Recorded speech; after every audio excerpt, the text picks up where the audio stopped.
来到勾勾勾好吧，我是一姐，我是敏华。一姐，我发现啊，电锅啊，真是妈妈们啊煮饭的好物哦。因为它呢没有油烟，而且节能也很健康。另外，它还能够做出很多美味料理哦。而说到了电锅，就是天锅哎，电锅就是天锅哎，没有错哦。而且啊，现在很多家庭里面必备这天锅哎，不仅能够做饭啊，同时还可以变化出很多美味佳肴。其中呢，像是香菇鸡汤啦、咖喱饭啦，还有瓜子蒸肉啦，这电锅上菜绝对不 NG 哦。我们刚刚提到的煮饭就是煮饭。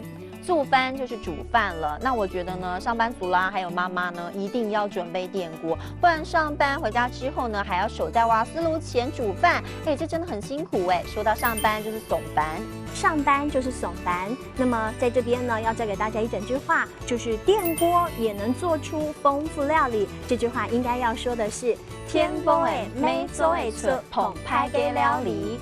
天锅诶，没做会出澎湃嘅料理。今天勾勾勾哈发呢，就带大家来体验一下电锅料理的神奇之处。来吃饼干。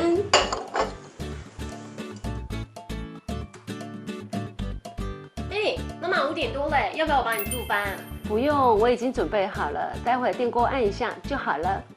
天锅诶，按一下就好了。天锅诶，不是用来做饭的吗？也可以做料理哦。可以啊，很方便。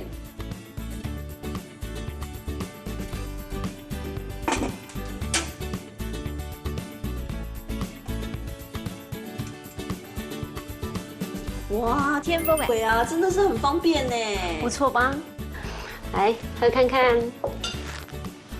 哦，原来天锅诶，这么多功能哎，这样我以后上班啊就不用赶着下班煮饭了。